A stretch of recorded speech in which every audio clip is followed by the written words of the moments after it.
નમસ્કાર પશુપાલક મિત્રો.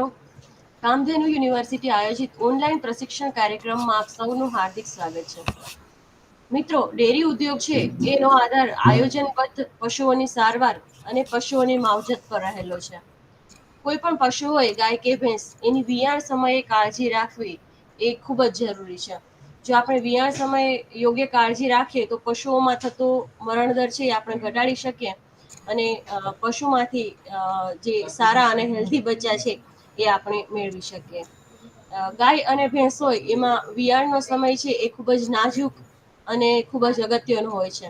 તો આ સમયે પશુપાલકે જાગૃતતા રાખવી એ ખૂબ જરૂરી છે.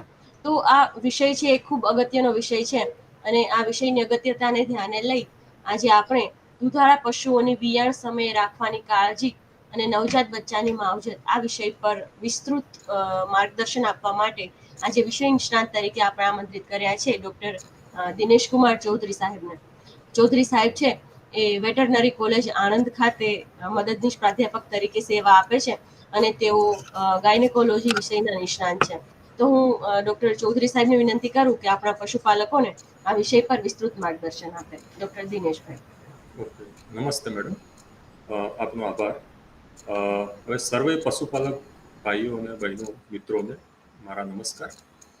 આજે આપનો ચર્ચાનો વિષય છે દુધાળા પશુઓની વિયાણ સમયે રાખવાની કાળજી અને નવજાત બચ્ચાની માવજત. તો આપણે પશુપાલનનો વ્યવસાય કરીએ છીએ. દુધાળા પશુઓમાં જે વિયાણ સમયનો જે સમય છે એ બહુ જ અગત્યનો સમય છે અને એ દરમિયાન પશુપાલકે પશુની જોડે જ રહેવાનું હોય છે. તો જ જે છે વિયાણની પ્રક્રિયામાં આપણે કોઈ મદદની જરૂર પડે તો આપણે મદદ આપી શકીએ. કારણ કે જે બચ્ચું આવશે એ પણ આપણા માટે અગત્યનું છે અને વિયાણ પછી દૂધ ઉત્પાદન લેવા માટે પણ વ્યવસ્થિત રીતે, કુદરતી રીતે વિયાણ જેટલું સારું થાય એટલું આપણે પ્રયત્ન કરવા જોઈએ. તો આપણે સગર્ભા ગાયો ભેંસો જે છે, આમ તો ગાય ભેંસ જ્યારે ગાભણ થાય અને આપણને એવું નક્કી થાય કે આપણું પશુ જે છે એ ગાભણ છે, ત્યારથી આપણે એની કાળજી લેવાની રાખવાની થતી હોય છે. એટલા માટે આપણે ખાસ તો જે છેલ્લો તબક્કો છે, આપણે જાણીએ છીએ કે ગાય જે છે એ 9 મહિના સુધી એનો ગર્ભાવસ્થાનો સમયગાળો છે અને ભેંસોમાં ઓન એન એવરેજ 10 મહિનાનો સમયગાળો છે. તો છેલ્લો જે મહિનો 2 મહિના છે એ દરમિયાન આપણે કેવી રીતે કાળજી રાખવી જોઈએ એ વિષયથી આપણે શરૂઆત કરી અને ધીમે ધીમે આગળ વધીશું. તો તમને કીધું એ પ્રમાણે ગાયોની અંદર ગર્ભાવસ્થાનો સમયગાળો 9 મહિનાની આસપાસનો હોય છે. 9 મહિના એટલે 280 દિવસથી 285 દિવસ. અઠવાડિયું 15 દિવસ આગા પાછું થતું હોય છે. એવી રીતે ભેંસોમાં 1 મહિનો વધારે હોય છે. તો છેલ્લા 7-8 મહિનાની ગર્ભાવસ્થા થાય ત્યારથી આપણે પશુની કાળજી રાખવી એ બહુ જરૂરી છે. એટલે એમાં પહેલી જ વસ્તુ આવે છે કે જ્યારે પશુ 8 મહિનાનું કે 7 મહિનાનું ગાભણ થાય, ગાય 7 મહિનાની ગાભણ થાય અને ભેંસ 8 મહિનાની ગાભણ થાય, ત્યારે એમને આપણે વસુકાવડા પડે. કારણ કે વસુકાવાથી ઘણા બધા ફાયદા છે. એક તો જે નવું બચ્ચું અંદર જે બની રહ્યું છે એ બચ્ચાનો વિકાસ છેલ્લા 2-3 મહિનામાં સૌથી વધારે થતો હોય છે. અને બીજું કે ગાય કે ભેંસ પણ છે એ પણ વિયાણ માટેની તૈયારી કરતી હોય છે. તો એ દરમિયાન જો પશુને આપણે દોવાનું ચાલુ રાખીશું અને પશુને આપણે સ્ટ્રેસ આપે રાખીશું તો જે ભવિષ્ય માટે એ નુકસાનકારક સાબિત થશે. એટલા માટે છેલ્લા 2 મહિના પશુને ફરજિયાત પ્રમાણે એને વસુકાવડાવી દેવું. આ એક તમારે નિયમ જે છે એનું પાલન કરી જ લેવાનું. હવે વસુકાવાની ઘણી બધી પદ્ધતિઓ હોય છે. અધૂરું દોહન કરો, આંતર દિવસે દોહન કરો, એકાએક દોહવાનું બંધ કરો. પણ મોટા ભાગે આંતર દિવસે આપણે દોહન કરવું જોઈએ. એટલે કે એક ટાઈમ દોવું જોઈએ, બીજા ટાઈમ નહીં દોવું જોઈએ. ફરીથી ધીમે ધીમે એક દિવસ છોડી અને આપણે વસુકાવતા જઈએ તો ધીમે ધીમે પશુ જે છે એ દૂધ આપવાનું ઓછું કરી દે અને દૂધ ધીમે ધીમે બંધ થઈ જાય. તો આ સગર્ભા પશુઓની છેલ્લા 2 માસ દરમિયાન વિશેષ કાળજી રાખવાની હોય છે. બચ્ચાનો જે 60 થી 70% જેટલો વિકાસ છે એ છેલ્લા 2 મહિના દરમિયાનનો શારીરિક વિકાસ એ છેલ્લા 2 મહિના દરમિયાન થતો હોય છે. એટલા માટે પશુને ફરજિયાત પ્રમાણે વસુકાવી દેવું. જે આપણે વાતો કરી કે વસુકાવાના શું શું ફાયદા છે એ આમાં બતાવ્યા છે કે વસુકાવાના ઘણા બધા ફાયદા છે. કે એનું જે આંચળ જે છે એ ભવિષ્ય માટે બીજા દૂધ ઉત્પાદન જે વિયાણ થાય એના પછીનું જે દૂધ ઉત્પાદન આપે એના માટે એ તૈયાર થાય છે, બચ્ચાનો પણ વિકાસ થાય છે અને પશુનું પણ શારીરિક રીતે જે અમુક જે પોષક તત્વો જે છે એની જે ઉણપ જે છે એ પૂરી થાય છે. હવે સગર્ભા ગાય કે ભેંસ જે છે એ જ્યારે વિયાણ સમય એનો નજીક આવે ત્યારે એનામાં વર્તનમાં કેવા કેવા પ્રકારના ફેરફારો આવે છે. આપણું પશુ આપણને ખબર તો હોય છે કે લગભગ 9 મહિના જેવું થવા આવ્યું છે અથવા તો 10 મહિના જેવું થવા આવ્યું છે, એનો ગર્ભાવસ્થાનો સમયગાળો પૂરો થવા માટે આવ્યો છે, પરંતુ વિયાણનો સમયગાળો 10 થી 15 દિવસની રેન્જમાં હોય છે. તો એ 10-15 દિવસમાં આપણે કેવી રીતે નક્કી કરવું કે પશુ જે છે એ વિયાવાની નજીકમાં છે અને આપણે આની કેર રાખવી જોઈએ? તો મોટાભાગે જે સગર્ભા પશુ હોય છે એ શાંત હોય છે, એ સુસ્ત પ્રકૃતિના બની જાય છે, બીજા પશુઓથી અલગ રહે છે, ધીમે ધીમે બેસે છે, ધીમે ધીમે ઊભા થાય છે, શાંતિથી ચાલે છે. આ જે છે એ લક્ષણો મોટાભાગે શું કહે છે કે વિયાણ જ્યારે થવાનું હોય એ દરમિયાન નજીકના સમયમાં એટલે કે છેલ્લો મહિનો એ પશુ જે છે એ આ પ્રકારના લક્ષણો બતાવતું હોય છે. હવે સગર્ભા પશુઓનું જે આહાર અને કાળજી છે એ આપણે પૂરતા પ્રમાણમાં લીલું સૂકું ચારો આપવો જોઈએ અને મિનરલ મિક્સચર પાવડર અને એનું દાણની માત્રા પૂરતા પ્રમાણમાં આપવી જોઈએ. એને આપણે એક સ્ટીમિંગ કપ કહેવાય છે, એટલે કે છેલ્લા 2-3 મહિના જે આપણે વધારાનો જે ખોરાક પશુને આપીએ છીએ એ આપણે પશુને તૈયાર કરીએ છીએ ભવિષ્ય માટે. એને વિયાણમાં કોઈ તકલીફ ના થાય, વિયાણ બહુ સારી રીતે થઈ જાય, કારણ કે વિયાણ સમયગાળા માટે પશુ એકદમ તંદુરસ્ત અને તાકાત જોઈએ. તો એના માટે પૂરતા પોષક તત્વોની આપણે જે છે એ 2 મહિના પહેલાથી આપણે એને થોડો વધારે ખોરાક આપીએ છીએ અને આ બહુ મહત્વનું છે. જો આપણે ખોરાકમાં નિષ્કાળજી રાખીએ તો એની ડાયરેક્ટ અસર થશે વિયાણ પર, બચ્ચાના વિકાસ ઉપર અને વિયાણ પછી પશુના દૂધ ઉત્પાદન ઉપર. એટલે છેલ્લા 2 મહિના જ્યારે આપણે પશુનું વસુકાવડે લઈએ એ દરમિયાન આપણે ધીમે ધીમે એનો ખોરાક વધારવો જોઈએ, જેને એક અંગ્રેજી ભાષામાં સ્ટીમિંગ કપ કહેવામાં આવે છે. એટલે કે 1 કિલોથી લઈ અને 1.5 લઈ અને ધીમે ધીમે દરરોજનું 500 ગ્રામ આપણે દાણ વધારતા જવું જોઈએ અને 4 કિલોથી 3 થી 4 કિલો દાણ ખાતા થાય એ દરમિયાન આપણે દાણ આપવાનું બંધ કરવું જોઈએ અને બીજા બધા પણ લીલો સૂકો ચારો અને એ પણ આપણે ધીમે ધીમે વધારવું જોઈએ. બેલેન્સ રાશન આપણે આપવું જોઈએ. એને જો સાઇલેજ અનુકૂળ આવે તો સાઇલેજ પણ આપવું જોઈએ, પૂરતા પ્રમાણમાં ક્ષાર મિશ્રણ પણ આપવું જોઈએ. એટલે પશુને પૂરતા પ્રમાણમાં પાચન થઈ શકે એવો ખોરાક આપવો જોઈએ, પેટ ભરાય એવો નહીં, પોષક તત્વો વાળો. કારણ કે છેલ્લા સમયગાળાની અંદર બચ્ચું જે છે એ પશુની અંદર પેટમાં છે એટલે જઠર જે છે એ સંકોચાઈ જશે, એટલે કે થોડું નાનું બનશે. એટલા માટે પશુ ખોરાક ઓછો લઈ શકશે. એટલા માટે ખોરાક આપણે ક્વોલિટી ખોરાક આપવાનો છે, ખાલી પેટ ભરાય એવું નહીં કે જેમાંથી પશુને પોષક તત્વો મળે. હવે જ્યારે વિયાણ સમય નજીક આવવાનો હોય અને વિયાણ થવાનું હોય ત્યારે પશુપાલકોએ શું ખ્યાલ રાખવો જોઈએ? તો વિયાણની આપણે જ્યારે પશુને કૃત્રિમ બીજદાન ખેડગાવ્યું હોય એ દરમિયાન આપણને ખબર હોય કે હવે લગભગ 9 મહિના અથવા તો 10 મહિના ગાયોમાં હવે સમય અને ભેંસોમાં એ પ્રમાણે સમયગાળો પૂરા થવા આવ્યો છે. તો એ દરમિયાન પશુને છેલ્લા ધીમે ધીમે ધીમે ધીમે થોડું શું છે કે પાછળનો સોજો આવશે, પાછળનો જે ભાગ છે એ મોટો થઈ જશે, એનો સેક્રોસિયલ જે લિગામેન્ટ જે છે એ થોડો ઢીલો પડી જશે અને એ આપણને દેખાઈ આવશે કે પશુ એ લગભગ વિયાવાની નજીકમાં છે. તો એવા વિયા જે પશુ જે છે એને આપણે અલગ કરી દેવું જોઈએ. વિયાણની અંદાજિત તારીખના 15 દિવસ પહેલા, 2 અઠવાડિયા પહેલા જે બીજી બધા જે ટોળું છે અથવા તો બીજા બધા પશુઓ છે એ પશુથી આપણે અલગ કરી દેવું જોઈએ. જો આપણી જોડે છૂટા પશુઓ હોય, અલગ અલગ બાંધેલા હોય તો એને બહુ સારી અલગ જગ્યાએ રાખવું જોઈએ કે જેથી વિયાણ દરમિયાન જે વિયાણ થશે એ દરમિયાન બીજા પશુઓને એનું કોઈ તકલીફ ના થાય. બીજા પશુઓને ધારો કે પશુમાં કોઈ ઇન્ફેક્શન જે છે તો બીજા પશુને લાગે નહીં. એટલા માટે બીજા પશુઓથી એને થોડું અલગ અને શાંત જગ્યાએ રાખવું જોઈએ. વિયાણ ઘર કેવું હોય તો કે એને ધોઈ અને કોરું કરી દેવું જોઈએ, જંતુનાશક દવા છાંટી દેવી જોઈએ, નીચે સૂકા પૂળા પાથરી દેવા જોઈએ કે જેથી પશુ બેસે ઉઠે અથવા તો જે વિયાણ થાય તો બચ્ચાને પણ વાગે નહીં. અને ચૂનો કરી અને એકદમ ધોળું આપણે વ્હાઇટ વોશ કરી દેવું જોઈએ. વિયાણના 4-5 દિવસ પહેલા બાકી હોય ત્યારે દર કુલ 24 કલાક વિયાણ ઘરમાં જ આપણે રહેવું જોઈએ અને પશુ ઉપર નજર રાખવી જોઈએ.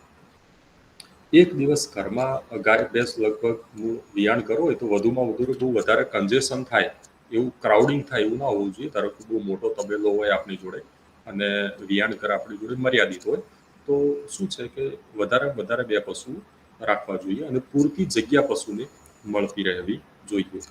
એ પશુને આપણે દર 2-3 કલાકે આપણે એનો ખ્યાલ રાખવો જોઈએ અને ખાસ તો રાત્રિના સમયે એ પશુને આપણે વોચ રાખવી જોઈએ. કારણ કે મોટા ભાગના વિયાણ રાત્રિના સમયે કે જ્યારે શાંત વાતાવરણ હોય એ દરમિયાન પશુ થતું હોય છે.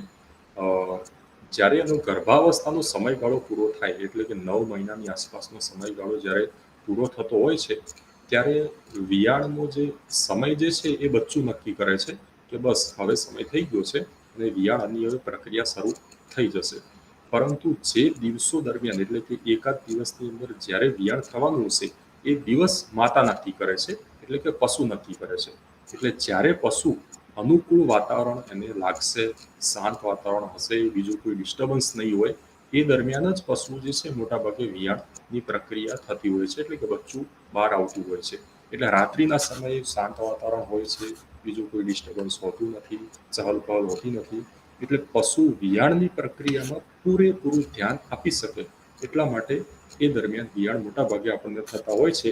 એટલા માટે પશુપાલક મિત્રોએ ખાસ કરીને જે પશુનું વિયાણ થવાનું હોય એ પશુઓનું રાત્રિ દરમિયાન, કારણ કે રાત્રે આપણે પણ સૂઈ જતા હોઈએ છીએ, તો રાત્રિ દરમિયાન આપણે એને ઓબ્ઝર્વેશનમાં રાખવું જોઈએ કે જેથી વિયાણ દરમિયાન કોઈ જરૂર પડે તો આપણે એને મદદ પહોંચાડી શકીએ. હવે વિયાણના ચિહ્નો એવા છે કે વિયાણના દિવસો જેમ જેમ નજીક આવતા જાય તેમ બાવલું મોટું થાય છે, આંચળ જે છે એ લાંબા, જાડા અને ચળકતા બને છે, પૂંછડીના મૂળની બંને બાજુ ખાડા પડી જાય છે, એના જે ભગોષ્ઠ જે છે એ ઢીલા પડી જાય છે અને એમાંથી એકદમ ગંધ રહિત જે બગાડ આવતો હોય છે કે જે સફેદ કલર જેવો હોય છે, સફેદ પાણી જેવો કલર જેવો હોય છે, કે જે બગાડ ધીમે ધીમે આવવાનું શરૂ થાય છે. આ અવસ્થાએ પશુ આગલા પગ જમીન ઉપર પછાડે છે, વારંવાર ઉઠબેસ કરે છે, કારણ કે અનકમ્ફર્ટ ફીલ થાય છે પશુને એ અનકમ્ફર્ટ અને પેઇન જે થતું હોય છે, દુખાવો થતો હોય છે, એના લીધે પશુ બેચેની અનુભવે છે અને એના લીધે વારંવાર ઉઠવેઠ અને બીજા બધા પાછળની બાજુ લાતો માર કરે છે, આખો દિવસ પાછળની બાજુ મોઢુંથી જો કરે છે. આ પ્રકારના લક્ષણો જોવા મળતા હોય છે. આ દરમિયાન ધીમે ધીમે શું છે કે જ્યારે વિયાણ થવાનું હોય ત્યારે જ્યારે વિયાણની પ્રક્રિયા શરૂ થાય છે ત્યારે 1-2 કલાકમાં યોનિના જે ભાગ છે એમાંથી એક મોટો પરપોટો આવે છે. એ પરપોટો ધીમે ધીમે બહાર આવે છે. આમ તો વિયાણની પ્રક્રિયામાં જ્યારે એ પરપોટો આપણને જોવા મળે, એ પરપોટો દેખાય ત્યારથી લગભગ કલાકની અંદર વિયાણ થઈ જશે. સારામાં સારું જો વિયાણ એ પરપોટો આપણને જોવા મળે ત્યારથી કલાકની અંદર, અડધા કલાકમાં પણ થઈ શકે છે, 15 મિનિટમાં પણ થઈ શકે છે, પરંતુ કલાકથી વધારે નહીં. એટલે જ્યારે આપણને એ પરપોટો જોવા મળે, એટલે કે એક પરપોટા 2 હોય, એક પહેલો પરપોટો આવે એને એલેન્ટોકોરિયોનિક સેક કહેવાય, કે એ ફૂટે એટલે એમાંથી પાણી નીકળે, પાણી જેવું પ્રવાહી નીકળે. એના પછી ધીમે ધીમે બીજો પરપોટો આવે છે, એટલે કે બચ્ચું આગળ આવતું જાય છે, ખસતું જાય છે. પશુ જે છે એ પાછળની બાજુ ફોર્સફુલ એકદમ સ્ટ્રેનિંગ કરતું હોય છે અને ઊભું થાય છે અથવા તો આડું પડી અને એનું પેટના સ્નાયુઓ અને ગર્ભાશયના મસલ્સનું જે કોન્ટ્રાક્શન થતું હોય છે એના લીધે બચ્ચું ધીમે ધીમે બહાર આવે છે. અને બીજું એક પરપોટો છે કે જેની અંદર જે પારદર્શક હોય છે, એમાં આપણને અમુક ટાઈમે બચ્ચું જોવા મળે છે, અથવા તો જો એ પરપોટો તૂટી ગયો હોય તો બચ્ચાની જે આગળના પગ મોટા ભાગે આવતા હોય છે અને પછી ધીમે ધીમે માથું આવતું હોય છે. આમ તો બચ્ચું જો સીધું આવે તો પહેલા 2 પગ આવે, પછી એ પગ ધીમે ધીમે એના પછી માથું આવે અને પછી ધીમે ધીમે બચ્ચાનો પાછળનો ભાગ આવે છે. અમુક સમય એવું થતું હોય છે કે બચ્ચું ઊંધું આવે છે, એ દરમિયાન એના પાછળના ભાગ આવે, પૂંછડી આવે અને પછી ધીમે ધીમે આખું બચ્ચું બહાર આવતું હોય છે. પરંતુ જ્યારે બચ્ચું સીધું આવે છે ત્યારે લગભગ બચ્ચું નીકળી જાય છે, એટલી મદદની જરૂર પડતી નથી. પરંતુ જો બચ્ચાનો પાછળનો ભાગ આવે, આ પશુપાલક મિત્રોએ ખાસ સમજવાની જરૂર છે કે જો બચ્ચાનો પાછળનો ભાગ આવે તો એ દરમિયાન શું છે કે એટલો ફોર્સ ઓછો હોય છે, એટલા માટે આપણે એને ખેંચવામાં થોડી મદદ કરવી જોઈએ. કારણ કે મોઢું એનું આગળ છે, એટલે જો થોડો સમય નીકળી જશે તો બચ્ચું કદાચ પાણી પી જશે, કારણ કે મોઢું અંદર છે પાછળના પગ બહાર છે. એટલે બચ્ચાનું શું મરણ થવાની શક્યતા વધારે હોય છે જ્યારે બચ્ચું ઊંધું નીકળતું હોય છે ત્યારે. જો બચ્ચું સીધું આવતું હોય છે તો ધીમે ધીમે આગળના પગ આવે છે, ઢીંચણ આવે છે, એના પછી માથું આવે છે. માથું નીકળ્યા પછી પશુ જે છે એ થોડો આરામ લે છે અને રેસ્ટ લે છે. અને પછી ધીમે ધીમે, કારણ કે માથું બહાર આવે એ બહુ એના માટે તાકાતની જરૂર પડે છે. એટલે એક વખત માથું બહાર નીકળી જાય પછી ધીમે ધીમે થોડો આરામ લે છે પશુ, અને 5 મિનિટ પછી ધીમે ધીમે એનો પાછળનો આગળના પગ આવે છે અને પછી ધીમે ધીમે પાછળના પગ આવી જાય છે. એક વખત અડધું બચ્ચું બહાર નીકળી જાય પછી લગભગ પાછળનો ભાગ આવી જતો હોય છે, જો બચ્ચું સીધું આવે તો. આ રીતે શું છે કે કુદરતી રીતે મોટા ભાગે વિયાણ થતું હોય છે. હવે આ જે વિયાણની પ્રક્રિયા છે, આ ફોટોગ્રાફ્સની અંદર તમે પિક્ચરની અંદર તમે જોઈ શકો છો કે જે ગાય છે કે જે આડી પડેલી છે એમાં ધીમે ધીમે એક પરપોટો આવે છે. જે મેં તમને પહેલા પરપોટાની વાત કરી કે જે અપારદર્શક હોય છે, પારદર્શક નથી હોતું, એ પરપોટો આવે છે. એ ધીમે ધીમે પરપોટો બહાર આવે પછી આ બચ્ચાનો ભાગ આવે છે. પછી એ દરમિયાન પશુ ઊભું પણ થઈ જાય છે, બેસે પણ છે, અને આવી રીતે માથું આવી જતું હોય છે. અને માથું આવે પછી પશુ થોડો આરામ લે છે અને પછી ધીમે ધીમે મોટા ભાગે પાછળનો ભાગ તો ઇઝીલી આવી જતો હોય છે. અમુક સમયે પશુ જે છે એ બચ્ચું એનું જે શ્વાસોશ્વાસની પ્રક્રિયા જે છે એ શરૂ કરી દેતું હોય છે જ્યારે માથું બહાર આવતું હોય છે ત્યારે. એટલે બચ્ચાના જીવન માટે શ્વાસોશ્વાસની પ્રક્રિયા શરૂ થઈ જવી જોઈએ, જે બહુ જરૂરી છે, જે આપણે આગળ ચર્ચા કરીશું નવજાત બચ્ચાના માવજતની અંદર. હવે જ્યારે કઠિન પ્રસવ હોય, પ્રસવમાં કંઈ આપણને ધારો કે નોર્મલી જે પરપોટો આવે એનાથી 1 કલાકની અંદર વિયાણનું ધીમે ધીમે જો પ્રોસેસ જે છે તે આગળ ના વધે અને આપણને એમ લાગે કે પશુ પીડાય છે, કંઈક તકલીફ છે, અંદર આંટી હશે અથવા તો બચ્ચું કંઈક એના પગ બીજા આમ તેમ ફસાઈ ગયા હશે, તો આપણે 1-2 કલાક સુધી રાહ જોઈ શકીએ. પણ જો એ દરમિયાન કોઈ જ પ્રકારનું આપણને આગળની પ્રક્રિયા જોવા ના મળે તો તાત્કાલિક આપણે મદદની જરૂર પડતી હોય છે. એટલા માટે સારા પશુ ચિકિત્સકને બોલાવી લેવા જોઈએ. આપણે કંઈ એકાદ દિવસની રાહ જોવાની નથી. વધારેમાં વધારે આપણે 1-2 કલાકની રાહ જોઈ શકીએ. 1-2 કલાકની રાહ જોયા પછી પણ જો કંઈ પ્રક્રિયા આગળ ના વધે તો પછી એવું નથી કે આપણે ચાલો ને 4 કલાક પછી અથવા તો 10 કલાક પછી અથવા તો બીજા દિવસે ડૉક્ટરને બોલાવીશું અને એ જોઈ લેશે. એવું નહીં, તાત્કાલિક બોલાવવા જોઈએ ડૉક્ટરને, અને તાત્કાલિક જ આપણે એને જે મદદની જરૂર છે એ મદદ આપણે આપવાની થતી હોય છે. કારણ કે વિયાણની પ્રક્રિયા 1 કલાકની પ્રક્રિયા હોય છે. જો એ 1 કલાકમાં પૂરતી અને મદદ નહીં મળે તો ધીમે ધીમે આગળ બચ્ચું મરી જશે, આગળ અંદર બચ્ચું ફૂલી જશે અને આખું પશુની હાલત કથળી જશે. અને ભવિષ્યમાં દૂધમાં પણ આપણને એટલી કંઈ દૂધ ઉત્પાદનમાં પણ અસર થશે અને એટલી શું કહેવાય કે પશુની પ્રોડક્ટિવ લાઈફ પણ અસર થતી હોય છે. અને આગળ ભવિષ્ય માટે પશુને ગાભણ થવું, ગર્ભ પ્રસ્થાપિત થવું, એના ઉપર પણ એક પ્રશ્નાર્થ ચિહ્ન લાગી જાય છે, કારણ કે ગર્ભાશયને પણ નુકસાન થતું હોય છે. એટલે એટલા માટે વિયાણની પ્રક્રિયામાં આપણને એમ લાગે એ કલાક દરમિયાન કે કંઈ તકલીફ છે તો તાત્કાલિક આપણે એને મદદ આપવી જોઈએ.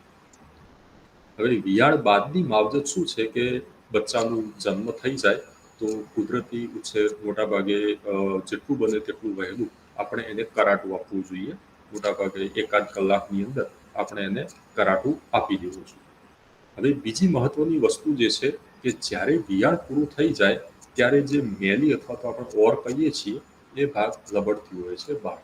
અને એ ઓર જે છે એ મોટા ભાગે 7-8 કલાકની અંદર, 6 કલાકની અંદર નોર્મલી પડી જતી હોય છે. જો ઓર ના પડે 6-7 કલાક પછી પણ તો આપણે 12 કલાક સુધી આપણે રાહ જોવી જોઈએ, અડધા દિવસ સુધી. તો પણ જો ના પડે તો પછી આપણે ડૉક્ટરની મદદ લેવી જોઈએ. પરંતુ મોટાભાગે 6 થી 7 કલાકની અંદર ઓર પડી જતી હોય છે. પરંતુ ઘણા પશુપાલકોમાં ખોટું એક કન્સેપ્ટ શું છે કે જ્યાં સુધી ઓર ના પડે ત્યાં સુધી બચ્ચાને દૂધ આપતા નથી. એનાથી 2 રીતે નુકસાન થાય છે.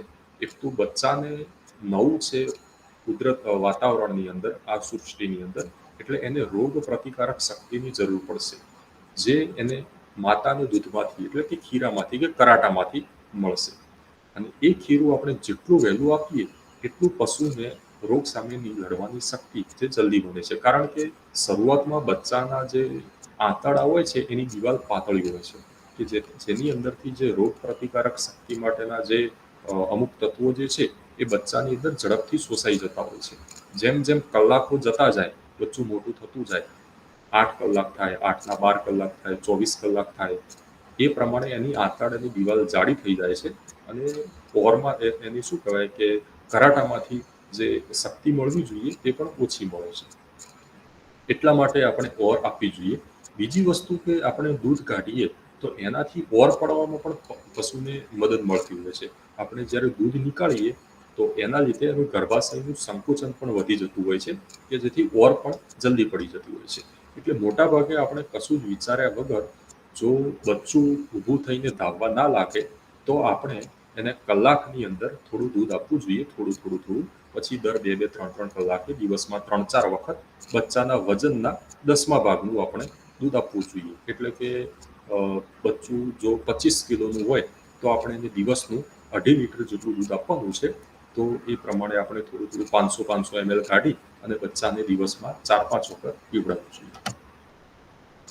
તાજી વીયાયેલી ગાય ભેંસમાં ખાવાની હવે બીજી વસ્તુ એ છે કે ગાય ભેંસ એની ઓર ખાઈ ના જાય એ આપણે ખાસ ખ્યાલ રાખવાનો. ઘણા પશુઓની અંદર શું છે કે એવું જોવા મળતું હોય છે, એના લીધે પશુને આગળ પછી ટોક્સેમિયા થાય છે અને એ દૂધમાં પણ ટોક્સિન આવે છે અને બચ્ચાને પણ અસર કરે છે. એટલા માટે ભૂલથી આવું ના બની જાય એ આપણે ખ્યાલ રાખવો જોઈએ. જો ઓર પડી ગઈ હોય તો તાત્કાલિક એનો નિકાલ કરી દેવો જોઈએ. બીજું, જે ઓર જે પડે છે એના સંપર્કની અંદર બીજા પશુઓ, આપણા તબેલાના કે વાડાના બીજા પશુઓ એના સંપર્કમાં ના આવે એ બહુ ખાસ કાળજી લેવાની હોય છે. કારણ કે એમાં શું છે કે ઘણા બધા ઇન્ફેક્શન બેક્ટેરિયા લાગેલા હોય છે, તો એની અંદરથી બીજા પશુને પણ ઇન્ફેક્શન થવાની શક્યતા રહેતી હોય છે. એટલા માટે જ જે પશુનું વિયાણ થવાનું હોય એને આપણે 15 દિવસ પહેલાથી આપણે અલગ કરી દઈએ છીએ. કારણ કે 15 દિવસ પહેલા થોડો બગાડ શરૂ થાય છે, તો એ બગાડ પણ બીજા પશુઓને સંપર્કમાં ના આવે. અને બીજું, વિયાણ દરમિયાન અને વિયાણ પછી પણ જે એનું ગર્ભાશયમાંથી જે કચરો નીકળે છે જે બીજા પશુઓના સંપર્કમાં ના આવે એ બહુ ખાસ કાળજી રાખવી જોઈએ. એટલા માટે એને આપણે અલગ બાંધેલું રાખતા હોઈએ છીએ. બીજું કે જ્યારે વિયાણમાં પશુને પછી એને હુંફાળું પાણી આપવું જોઈએ જ્યારે પશુનું વિયાણ પૂરું થઈ જાય એટલે. કારણ કે વિયાણની પ્રક્રિયા પછી પશુ થાકી ગયું હશે તો એને હુંફાળું પાણી આપવું જોઈએ. એને ગોળવાળું પાણી પણ આપી શકાય. બીજા બધા અમુક જે જીરાડો અથવા તો એ પણ જે ખોરાક જે છે એ પ્રમાણમાં ધીમે ધીમે આપણે આપવું જોઈએ. પાટું, ઘાસ, લીલું જે પશુને ભાવે એટલું એને શાંતિથી આપવું જોઈએ. સુવાવડ દરમિયાન પશુને બાજરી, ગોળ, મેથી, સુવા એ બધું મિક્સ કરી અને આપતા હોય છે, કે જેથી પશુને શું છે કે તાકાત આવે અને દૂધમાં પણ એનાથી ફાયદો થતો હોય છે.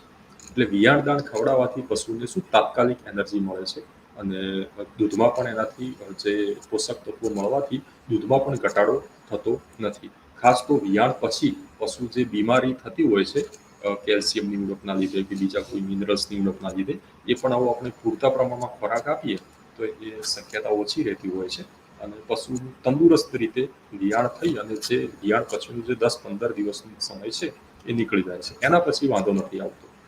હવે સુવાવડા પશુનું રહેઠાણ અને રક્ષણ વિયાણ થઈ જાય એના પછી પશુને 4-5 દિવસ અઠવાડિયું તો એને વિયાણ ઘરમાં જ રાખવું જોઈએ. પછી ધીમે ધીમે એને બીજી જગ્યાએ બીજા પશુઓ જોડે એને શિફ્ટ કરવું જોઈએ અને વાડાની અંદર મૂકવું જોઈએ. આમ સગર્ભા અને સુવાવડ ગાય ભેંસની આપણે પૂરતી કાળજી લેવાય તો વિયાણ દરમિયાન અને વિયાણ પછી પણ કોઈ તકલીફ થતી નથી. બચ્ચું પણ તંદુરસ્ત આવે છે અને દૂધ ઉત્પાદનમાં પણ કોઈ ખરાબ અસર જોવા મળતી. આ ચર્ચા થઈ ગઈ પશુનું વિયાણ દરમિયાન આપણે શું શું કાળજી રાખવી જોઈએ એ વિશે. હવે વિયાણ થઈ ગયું, બચ્ચું આપણું આવી ગયું છે. બચ્ચું આપણું બહુ મહત્વનું છે. તો નવજાત બચ્ચું એને આપણે બહુ સાચવવું જોઈએ. અને નવજાત બચ્ચાનો ઉછેર, માવજત અને કાળજીમાં આપણે શું શું વસ્તુઓની ખ્યાલ રાખવાનો હોય છે તેના વિશે આપણે થોડી ચર્ચા કરી લઈશું. કારણ કે આજે જે બચ્ચું આવશે એ ભવિષ્ય માટે આપણી મૂડી છે. તો એને નાનપણમાં જ, કારણ કે મોટા ભાગના જે બચ્ચાના જે મૃત્યુ દર જે છે એ શરૂઆતના મહિના 2 મહિનામાં સૌથી વધારે રહેતા હોય છે. એટલે કે શરૂઆતમાં 10-15 દિવસ, મહિનો નીકળી જાય તો પછી વાંધો આવતો નથી. શરૂઆતમાં જો કાળજી પૂરતા પ્રમાણમાં લેવામાં ના આવે તો બચ્ચાના મૃત્યુ થવાની શક્યતા રહે છે, કે જેથી આપણે ભવિષ્યની મૂડી ગુમાવી બેસીએ છીએ. તો કુદરતી પદ્ધતિમાં એવું છે કે બચ્ચું જેટલું માતાની નજીક રહે, માતાનું દૂધ પીએ એટલું સારામાં સારું છે. પરંતુ જો બચ્ચું દૂધ ના લેતું હોય અથવા તો માતાનું મૃત્યુ થઈ જાય એવું કોઈ પરિસ્થિતિમાં હોય તો આપણે પછી બીજી જગ્યાએથી દૂધની આપણે વ્યવસ્થા કરવી જોઈએ અને આપણે દૂધ આપવું જોઈએ. હવે બચ્ચું જેવું જન્મે એવું આપણા માટે પ્રથમ જવાબદારી એ છે કે બચ્ચાની કાળજી લેવી. અને બચ્ચાની અંદર 2-3 વસ્તુ મહત્વની છે. એક તો બચ્ચું શ્વાસોશ્વાસની પ્રક્રિયા જેટલી બને વિધિન એ 1 મિનિટ, 1 મિનિટ પણ નહીં, 30 સેકન્ડની અંદર જેવું બચ્ચાનું મોં બહાર આવ્યું, એટલે કે જે પરપોટાની અંદરથી બચ્ચું બહાર નીકળી ગયું, ને ઇવન બચ્ચું વિયાણની પ્રક્રિયા હજી પૂરી નથી થઈ, બચ્ચું હજી અડધું બચ્ચું માના ગર્ભની અંદર છે, એનું માથું પણ ખાલી બહાર આવી જાય તો પછીની બચ્ચાની શ્વાસોશ્વાસની પ્રક્રિયા શરૂ થવી જવી જોઈએ. જો 1 મિનિટની અંદર બચ્ચાની શ્વાસોશ્વાસની પ્રક્રિયા શરૂ નહીં થાય તો પછી એ ભવિષ્યમાં પણ થવાની શક્યતા ઓછી હોય છે. એટલે સૌથી પહેલું આપણે બચ્ચાનું જે નસકોરાનો જે ભાગ છે એ આપણે સાફ કરી દેવો જોઈએ, કે જેથી કંઈ અંદર શ્વાસોશ્વાસમાં કંઈ ધારો કે વચ્ચે કંઈ પ્રોબ્લેમ આવે તો એ નીકળી જાય છે. એટલે સૌથી પહેલું બચ્ચાના નસકોરા સાફ કરી દેવા જોઈએ. એના આંખ, કાન, મોઢું, જે આખી ચિકાસ જે છે એ આપણે ચોટેલું હોય એને શ્વાસ એકદમ સ્વચ્છ કરી અને શ્વાસોશ્વાસની પ્રક્રિયા શરૂ કરાવી દેવી જોઈએ. જો બચ્ચું થોડું ઘણું પાણી પી ગયું હોય તો એને પાછળના પગેથી પકડી અને ઊંધું આમ લટકાવી અને 2-3 વખત આમ હલાવવું જોઈએ, કે જેથી એની શ્વાસ નળીની અંદર અથવા તો બીજે ક્યાંય જે થોડું ઘણું પાણી છે એ નીકળી જશે, કે જેથી શ્વાસોશ્વાસની પ્રક્રિયા ઇઝીલી થઈ શકશે. પછી એક વખતનું જેવું શ્વાસોશ્વાસની પ્રક્રિયા શરૂ થઈ જાય એના પછી બચ્ચાને કોરું કરી દેવું જોઈએ. એટલા માટે મોટા ભાગે જે માતા જે છે એ બચ્ચાને ચાટતી જ હોય છે અને ચાટી અને બચ્ચાને કોરું જ કરી દેતી હોય છે, પરંતુ આપણે પણ બચ્ચાને થોડું કોરું કરવામાં આપણે મદદ કરવી જોઈએ. એક વખત શ્વાસોશ્વાસની પ્રક્રિયા શરૂ થઈ જાય એના માટે બચ્ચા માટે બીજું મહત્વની વસ્તુ એ છે કે એને વાતાવરણના તાપમાનની અંદર એ સેટ થાય. જો કારણ કે ગર્ભાશયની અંદર તો બહુ એકદમ વ્યવસ્થિત વાતાવરણ હશે, જેવું બચ્ચું બહારની દુનિયામાં આવશે ત્યારે કો તો બહુ સખત ઠંડી હશે અથવા તો ગરમી હશે, વરસાદ હશે, ગમે તે પ્રકારનું વાતાવરણ હશે અને બચ્ચાને એ વાતાવરણની અંદર સેટ થવાનું છે. એટલા માટે એનું ટેમ્પરેચર જે છે એ ડાઉન ના થાય એ બહુ જરૂરી છે. એટલા માટે બચ્ચાને કોરું કરી દેવું જોઈએ. બહુ ઠંડો પવન આવતો હોય અથવા તો બહુ વરસાદી વાતાવરણ હોય તો એ દરમિયાન એને આપણે ઓઢાડી અથવા તો જે છે આજુબાજુ કંતાન બાંધી અને બચ્ચાને એકદમ ડાયરેક્ટ કોઈ વાતાવરણની અસર ના થાય એ આપણે કાળજી રાખવી જોઈએ. બચ્ચાને માતાની જોડે જ રાખવું જોઈએ. માતાથી લગભગ આપણે અલગ કરવાનો પ્રયત્ન ના કરવો જોઈએ. માતા બચ્ચાને ચાટે એટલે શું છે કે એની જે શરીરનું તાપમાન જે છે એ અનુકૂળ થઈ જતું હોય છે. હવે બચ્ચાને મોટાભાગે જે ડૂંટો જે આપણે અમુક સમયે તો બચ્ચું લગભગ ડૂંટો તૂટી જ જતો હોય છે, પરંતુ જો ડૂંટો બહુ દૂરથી તૂટ્યો હોય અથવા તો હજી તૂટ્યો ના હોય તો બચ્ચાને જે જોડાણ હોય ત્યાંથી લગભગ 2.5 સેન્ટીમીટર ઓછામાં ઓછું અંતર, 2.5 સેન્ટીમીટરથી 5 સેન્ટીમીટરના અંતરે આપણે નાળથી દોરો બાંધી અને પછી એને કાપવું જોઈએ. આ ડૂંટાની અંદર જે છે પશુને ઇન્ફેક્શન લાગવાના, બચ્ચાને ઇન્ફેક્શન લાગવાની શક્યતા ડૂંટાથી સૌથી વધારે રહેતી હોય છે. એટલા માટે ડૂંટાની કાળજી લેવી એ બહુ જરૂરી છે. કારણ કે એક વખત ઇન્ફેક્શન, કારણ કે એ દરમિયાન લોહી હશે આજુબાજુની અંદર, કારણ કે માતામાંથી જે બચ્ચાને જે પોષણ મળતું હોય છે એ એના ડૂંટાથી જ મળતું હોય છે. એટલા માટે ત્યાંથી જ્યારે ડૂંટો તૂટે છે ત્યાંથી એક બ્લડ વેસલ્સ પણ તૂટતી હોય છે. એટલા માટે આજુબાજુ લોહી પણ હોય છે અને એ અંદર બચ્ચાના પેટ સાથે ડાયરેક્ટ જોડાયેલું હોય છે અને એ ખુલ્લું હોય છે, કે જેથી અંદર ઇન્ફેક્શન લાગવાની શક્યતા વધારે હોય છે. એક વખત ઇન્ફેક્શન લાગી જાય છે પછી બચ્ચું એ ઇન્ફેક્શન સામે લડી નથી શકતું, કારણ કે બચ્ચું હજી પ્રકૃતિમાં નવું છે. એટલા માટે ડૂંટાની કાળજી રાખવી બહુ જરૂરી છે. ડૂંટાની નિષ્કાળજી રાખીએ તો બચ્ચાને ઇન્ફેક્શન, ચેપ લાગવાની શક્યતા સૌથી વધારે હોય છે અને એના લીધે મૃત્યુદર સૌથી વધારે જોવા મળે છે. નાના બચ્ચાઓમાં મૃત્યુદર ઇન્ફેક્શનમાં જે લાગે છે એ ડૂંટાથી જ લાગતા હોય છે. અને એની આપણે કાળજી રાખવી જરૂરી છે. એટલા માટે એને દોરાથી બાંધી અને કાપી નાખવું જોઈએ અને ટિંચર આયોડિન લગાવી અને ડૂંટાને સાફ કરતા રહેવું જોઈએ જ્યાં સુધી 1-2 દિવસ સુધી, કે જ્યાં સુધી ડૂંટો જે છે એ બંધ ન થઈ જાય. એટલા માટે કોઈ દૂષિત અથવા તો અસ્વચ્છ વાતાવરણથી દૂર રાખવું જોઈએ. એના પછી બચ્ચાની જે ખરીઓ જે છે, એનો જે પોચો ભાગ છે મોટા ભાગે એ ખરીઓને પોચો ભાગ કાપી અને એને ટ્રીમ કરી અને વ્યવસ્થિત કરી દેવું જોઈએ. અને લગભગ આ બધું આપણે બચ્ચાનો જન્મ થાય એના 10-15 મિનિટની અંદર આપણે પ્રક્રિયા પૂરી કરવાની હોય છે. એટલે કે બચ્ચાને સૌથી પહેલા એના જે નોસ્ટ્રિલ્સ જે છે એના નાકથી આપણે સાફ કરી દેવું જોઈએ, કે જેથી શ્વાસોશ્વાસની પ્રક્રિયા શરૂ કરાવી દેવી જોઈએ. એના પછી બચ્ચાને કોરું કરી દેવું જોઈએ. જો માતા બચ્ચાને ચાટે તો સારામાં સારું લગભગ ચાટતી જ હોય છે. બીજું આપણે ડૂંટાની કાળજી લેવી જોઈએ. ડૂંટાને ચોખ્ખો કરી અને વ્યવસ્થિત કરી દેવો જોઈએ. આ પ્રક્રિયા 10-15 મિનિટમાં પતી જાય. એના પછી અડધો કલાક, પોણો કલાક રાહ જોવી જોઈએ. બચ્ચાને માતાની જોડે દૂધથી આંચળથી અને લગાવવું જોઈએ. જો ધાવાની પ્રક્રિયા કરે તો બરોબર છે, નહીતર પછી આપણે એને દોઈ અને આપણે માતાનું દૂધ એને આપવું જોઈએ. આમ બચ્ચાને જન્મના લગભગ અડધા કલાકની અંદર જ માતાનું દૂધ આપણે પીવડાવવું જોઈએ. અને ખીરું એ જે છે ને એ રસી કરતાં પણ આગળ છે. એટલે કોઈ પણ રોગ સામે જે રસી જેટલું રામબાણ ઈલાજ છે અને કારગર હોય છે, એવી રીતે બચ્ચાના સર્વાઈવલ માટે એને શરૂઆતના ઉંમરમાં, એટલે કે 3 મહિના સુધી, 3-4 મહિના સુધી ખીરું જે છે, અત્યારે જે આપણે ખીરું પીવડાવીશું, બચ્ચાના જન્મના જે 2-3-4 દિવસ સુધી એ દૂધ પીશે, એની અસર એને છેલ્લા 4-5-6 મહિના સુધી રહેશે, કે જેથી બચ્ચાને રોગ લાગવાની શક્યતા સૌથી વધારે ઓછી રહેતી હોય છે. એટલે ખીરું જે છે એ રસી કરતાં પણ બહુ મહત્વનું હોય છે. આ જે છે એ દૂધ અને જે શરૂઆતનું જે ખીરું આવતું હોય છે એની કમ્પેરિઝન બતાવી છે કે ખીરાની અંદર જે છે એ રોગ પ્રતિકારક શક્તિ અને દૂધના પ્રમાણમાં બધા જ તત્વો સૌથી વધારે હોય છે. એટલે તો એ થોડું ઘટ હોય છે અને જાડું હોય છે. એટલે આ રીતે આપણે ખીરું બચ્ચાને પીવડાવવું જોઈએ અડધા કલાકની અંદર, અને દિવસની અંદર એનું બચ્ચાના વજનના 10% પ્રમાણે, એટલે કે 2.5-3 લીટર જેટલું ખીરું આખા દિવસમાં આપણે થોડું થોડું કાઢી અને આપણે પીવડાવવું જોઈએ. મેલી પડવાની રાહ જોવી ના જોઈએ. આવી અંધશ્રદ્ધા કે માન્યતા જે છે એ ખોટી છે, જે મેં આગળ તમને કીધું એ પ્રમાણે. અમુક વાર પશુ બચ્ચાને જન્મ આપવાની સાથે જ મૃત્યુ પામે છે. તેવા સંજોગોમાં નવજાત બચ્ચાને આપણે કૃત્રિમ રીતે બનાવેલું ખીરું આપણે પીવડાવવું જોઈએ. રેડીમેડ માર્કેટ્સની અંદર પણ મળે છે, કે જે આપણે દૂધ આપી અને આપણે ખીરું પીવડાવતા હોઈએ છીએ. 2 મહિના સુધી બચ્ચાને તેના વજનના 10% જેટલું દૂધ આપવું જોઈએ અને ધીમે ધીમે એમાં ઘટાડો કરી દેવો જોઈએ.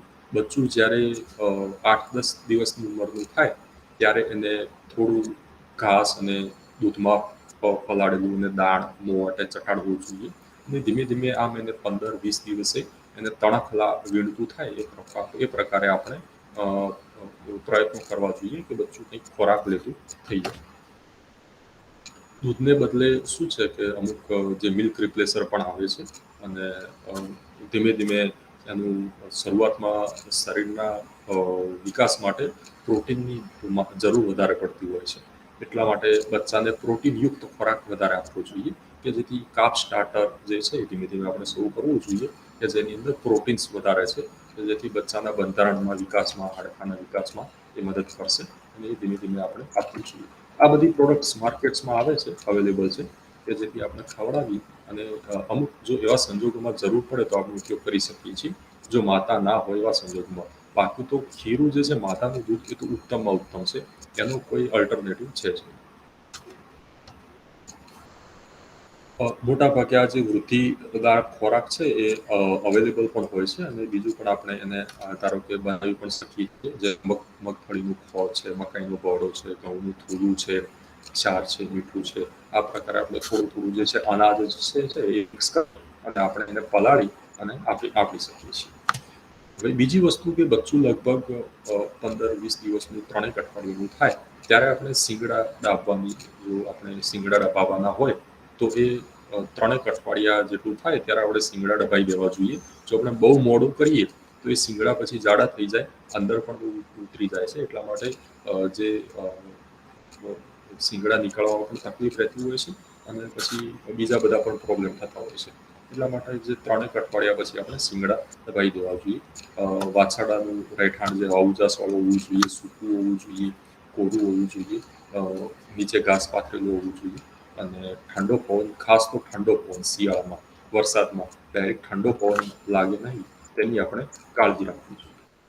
આ જે કોષ્ટકમાં બતાવેલું છે કે 6 મહિના સુધી વાછરડાનો ખોરાક કેટલો આપવો જોઈએ. ધીમે ધીમે એની ઉંમર જેમ વધતું જાય વજન પ્રમાણે દૂધ આપવું જોઈએ અને પછી ધીમે ધીમે વૃદ્ધિદાન આપવું જોઈએ અને દૂધ બંધ કર્યા પછી એને ટોટલી બીજા ખોરાક ઉપર આપણે લઈ લેવું જોઈએ. નાના બચ્ચાની કાળજી આપણે શરૂઆતથી જ રાખવી જોઈએ. એને પૂરતા પ્રમાણમાં બેલેન્સ રાશન એટલે કે બધું જ, એમાં સૂકો લીલો ચારો પણ આવી જાય, અનાજ, કઠોળ, દાળ પણ આવી જાય, દૂધ પણ આવી જાય કે જેથી એને શરીરના જે હોજરીનો વિકાસ જે છે એ સારો થાય અને ભવિષ્યમાં એની ફીડ કન્વર્ઝન એફિશિયન્સી સારી રહે. એટલે કે જે ખોરાક લે છે એ ખોરાકનો વધારેમાં વધારે માત્રામાં ઉપયોગ એ કરી શકે. કારણ કે બચ્ચાનું જે જઠરનો જે વિકાસ જે છે એ શરૂઆતમાં 6, 7, 8 મહિનામાં થતો હોય છે. એક વખત જે અંદર એનું પાચન તંત્ર બની જાય એ પછી છેક ઉંમર સુધી રહેતું હોય છે. એટલે આપણે પૂરતા પ્રમાણમાં બેલેન્સ ખોરાક આપવો જોઈએ કે જેથી એનો આંતરડાનો વિકાસ બહુ સારો થાય અને ભવિષ્ય માટે ફીડ કન્વર્ઝન એફિશિયન્સી સારી રહે. વાછરડાને કાયમી માટે બાંધી ના રાખવું જોઈએ, એમને છૂટા ફરવા દેવા જોઈએ. એનું જે રસીકરણનું ખાસ જે પ્રોગ્રામ જે છે, પ્રોટોકોલ, એ આપણે પૂરતા પ્રમાણમાં પાલન કરવું જોઈએ. અને ખાસ તો જે પાડી અથવા વાછરડી છે એટલે કે ફિમેલ્સ જે છે આપણા, એને બ્રુસેલાની રસી આપવાનું કોઈ દિવસ ના ભૂલવું જોઈએ. એને 4 થી 8 મહિનાની ઉંમર થાય, કારણ કે બ્રુસેલાની રસી નાની ઉંમરમાં જતાય મોટી ઉંમરે અપાતી નથી. 4 થી 8 મહિનાની અંદર જે બ્રુસેલાની રસી છે, બ્રુસેલા કોટેસ્ટ્રોમ 19 આપણે વાપરીએ છીએ, એ રસી અપાવી દેવી જોઈએ. અને એની જોડે જોડે બીજી બધી રસી પણ, મોટાભાગે રસીકરણની જે પ્રક્રિયા જે છે એ 6 મહિના પછી શરૂ થતી હોય છે. એટલે બચ્ચું 6 મહિનાની ઉંમરનું થાય, 6 મહિના સુધી જે બચ્ચાએ શરૂઆતમાં દૂધ પીધું છે અને બીજું જે છે માતામાંથી દૂધ પીએ છે એમાંથી એને રોગ પ્રતિકારક શક્તિ મળતી હોય છે. 6 મહિના પછી એને આપણે રસી આપવી જોઈએ. નાની ઉંમરે રસી આપીએ તો એના લીધે બચ્ચાનું શું છે કે તાવ આવી જતો હોય છે અને રસી પણ એટલી અસર કરતી નથી અને એના લીધે બચ્ચાનું મૃત્યુ થવાની શક્યતા પણ રહેતી હોય છે. એટલા માટે રસી મોટાભાગે 6 મહિના પછી, 5-6 મહિનાની ઉંમર થાય બચ્ચાનું પછી આપણે અપાતું હોય છે. અને એને બધા જ પ્રકારની જે ખરવા મોવાસા છે, બ્રુસેલો છે, થાઇલેરિયા છે, કે પછી ગળસૂંટો છે કે બીજે જેવું આપણે રસીનો જે પ્રોગ્રામ જે છે એ આપણે પૂરતા પ્રમાણમાં પાલન કરવું જોઈએ. બીજી વસ્તુ છે કૃમિનાશક દવાની. જ્યારે દૂધ પીતું વાછરડું કે બચ્ચું હોય એની અંદર કૃમિ પડવાની શક્યતા વધારે રહેતી હોય છે. એટલા માટે એને કૃમિનાશક દવા આપણે આપવી જોઈએ શરૂઆતમાં 2-3 અઠવાડિયા પછી. અને શું કહેવાય કે પ્રથમ ડોઝ જન્મના 21 દિવસ એટલે 3 અઠવાડિયું, અને પછી દર 6 મહિનાની ઉંમર સુધી એને દર મહિને આપવાનું હોય છે. અને 6 મહિનાથી પછી એને આપણે જે મોટા પશુઓમાં આપણે કૃમિનાશક દવા આપતા હોઈએ છીએ કે ચોમાસા પહેલા અને ચોમાસા પછી, એ રીતે આપણે એની.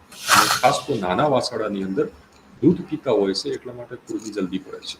એટલા માટે કૃમિના ડોઝ જે રેગ્યુલર દર મહિને જે છે એ આપણે અપાવતા રહેવું જોઈએ. હવે આ અમુક જે ફોટોગ્રાફ્સ છે કે જેની અંદર વાછરડીનું રહેઠાણ કેવું હોય તે બતાવેલું છે કે બહુ સખત તડકો હોય તો આપણે નીચે ઉપર ઘાસ પણ પાથરી શકીએ.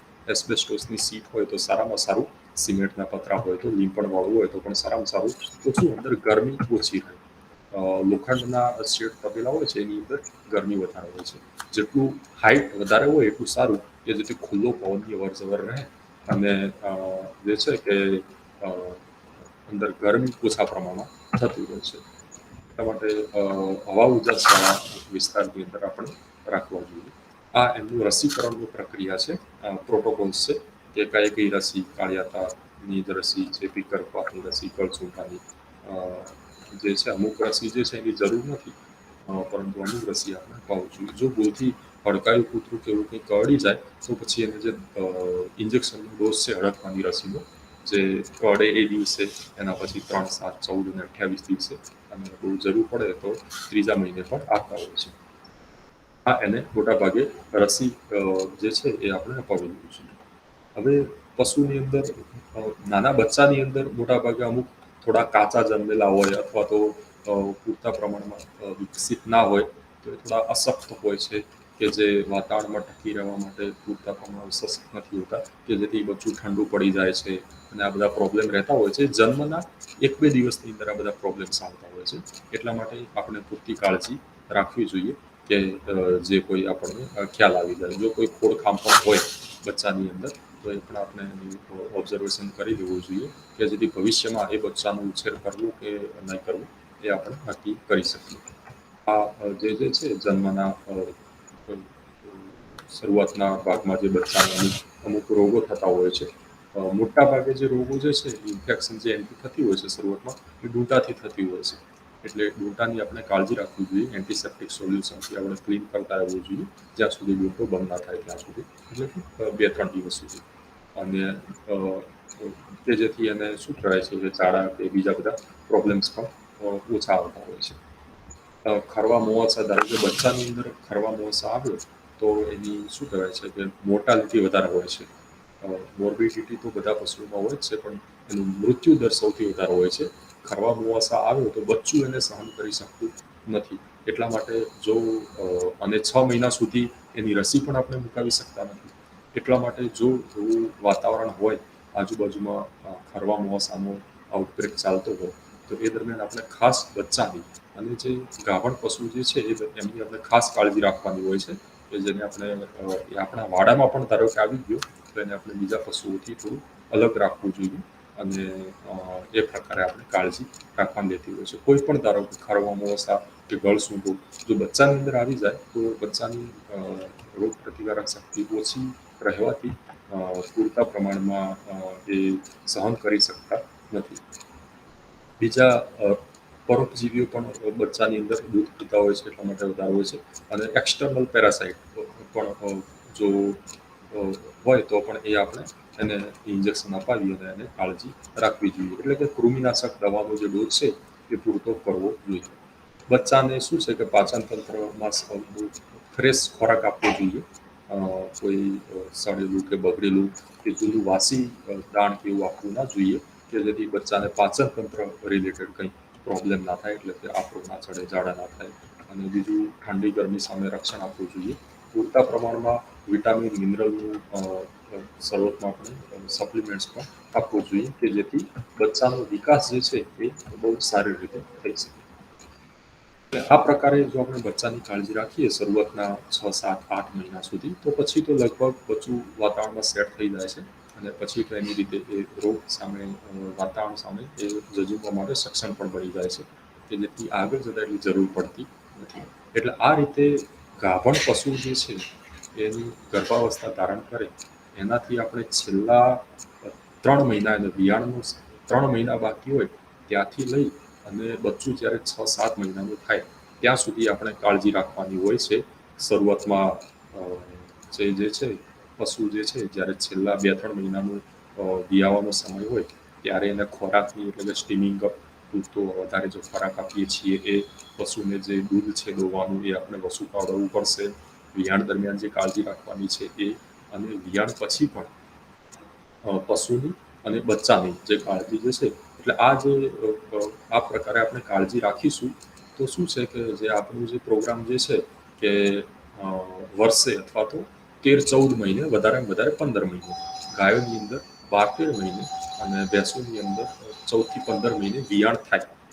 જો પડતર પશુ પડ્યું રહે તો આપણા માટે નુકસાનકારક છે.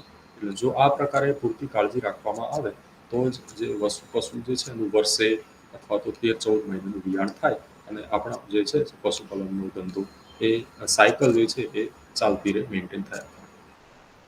તો મારું વક્તવ્ય હું અહીંયા પૂરું કરું છું. હવે તમારે બીજું કંઈ પ્રશ્ન હોય તો આપણે ચર્ચા કરીશું. ખૂબ ખૂબ આભાર સર. પશુપાલક મિત્રો, ડોક્ટર ચૌધરી સાહેબે આપણને સગર્ભા પશુઓની કેવી કાળજી લેવી અને પશુઓના વિયાણ સમયે પશુપાલકે શું શું ધ્યાન રાખવું જોઈએ એ વિશે ખૂબ જ ઉપયોગી માહિતી આપી. આ ઉપરાંત નવજાત બચ્ચામાં સારો વૃદ્ધિ દર મેળવવા માટે પશુપાલકે રાખવી પડતી માવજત વિશે સાહેબે ખૂબ જ સરસ માહિતી આપી. આજની વાછરડી કે પાડી છે એ આવતીકાલની ગાય કે ભેંસ બનવાની છે, એટલે જન્મથી જો વાછરડી કે પાડીની યોગ્ય માવજત કરવામાં આવે તો આ પશુઓ વહેલા પુખ્ત બને છે અને સમયસર ગાભણ થઈ આવા પશુઓ ભવિષ્યમાં સારું દૂધ ઉત્પાદન આપે છે. તો આપણા પશુપાલકોને આવા ખૂબ જ સરસ વિષય પર માર્ગદર્શન આપવા માટે ફરી એક વખત આજના નિષ્ણાંત વક્તા ડોક્ટર ડીવી ચૌધરી સાહેબનો વિસ્તરણ શિક્ષણ નિયામકશ્રીની કચેરી વતી હું ખૂબ ખૂબ આભાર માનું છું. પશુપાલક મિત્રો, જો આપ અમારો આ પ્રોગ્રામ ફેસબુક કે યુટ્યુબના માધ્યમથી નિહાળી રહ્યા હોય તો આપ આપના પ્રશ્નો છે એ ફેસબુક કે યુટ્યુબમાં કમેન્ટ બોક્સમાં પૂછી શકો છો. અમે પ્રયત્ન કરીશું કે ડોક્ટર ચૌધરી સાહેબ સુધી આપના પ્રશ્નો મોકલી શકીએ અને આપના પ્રશ્નોના ઉત્તર છે એ આપણા સુધી મોકલાવી શકીએ. તો મિત્રો, આજના વિષયની ચર્ચા આપણે અહીં સમાપ્ત કરીશું. ફરી આવતા અઠવાડિયે એક નવા વિષય, નવા વક્તા અને નવી માહિતી સાથે આપણે ફરી મળીશું. ત્યાં સુધી રજા આપશો. આભાર સર. Thank you.